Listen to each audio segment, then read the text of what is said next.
আলু ও এই যে ভাজা হচ্ছে সজনের ডাঁটায়, এই নজনের ডাঁটা যেটা একটু মোটা হয়ে গেছে সেটা জাস্ট তেলে ভেজে নিচ্ছি।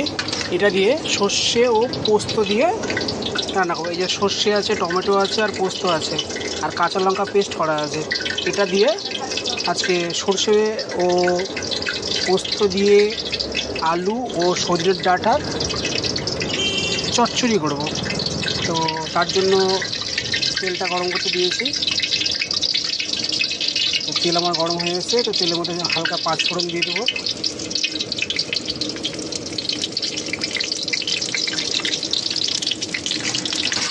এবার দেবো সামান্য পরিমাণ কালো জিরা। তো এটা একটু গরম হয়ে গেলে,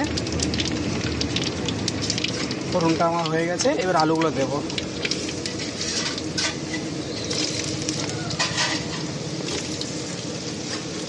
আর এইদিকে আমার এই ডাঁটাগুলো ভাজা হচ্ছে, এটাকে হাফ ভেজে নেবো, ভেজে তুলে নেবো, যাতে এর মধ্যে কাঁচা কোনো গন্ধ না থাকে।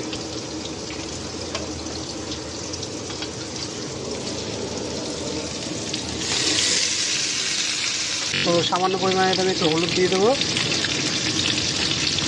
দিয়ে নাড়াচাড়া করবো, একটু ভাজা ভাজা হবে আলুটাকে।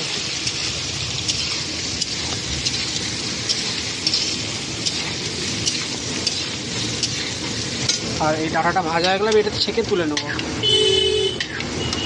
তারপর হয়তো একটু ভেজে নিই ভালো করে।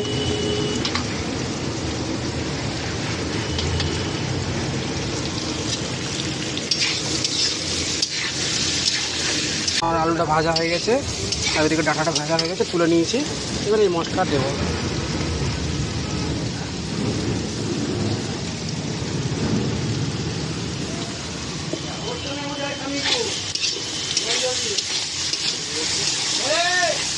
এটা একটু ভালো করে ভেজে নিই, এই মশলাটাকে হালকা করে কষে নেব।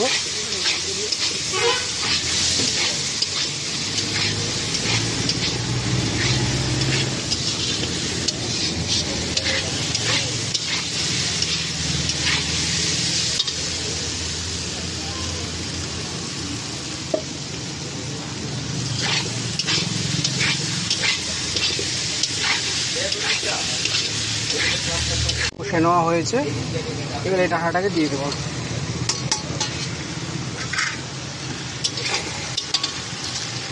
তো পরিমাণ মতন লবণ দেবো।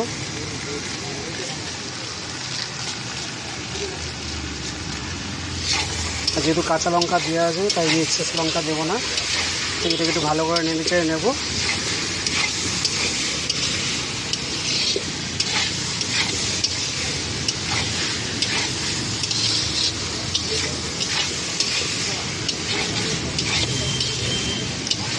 যেহেতু আমার এটা দোকানে রান্না হচ্ছে তাই এটাতে আমি জল দেবো হালকা, মানে একটু পরিমাণটা দেবো বেশি।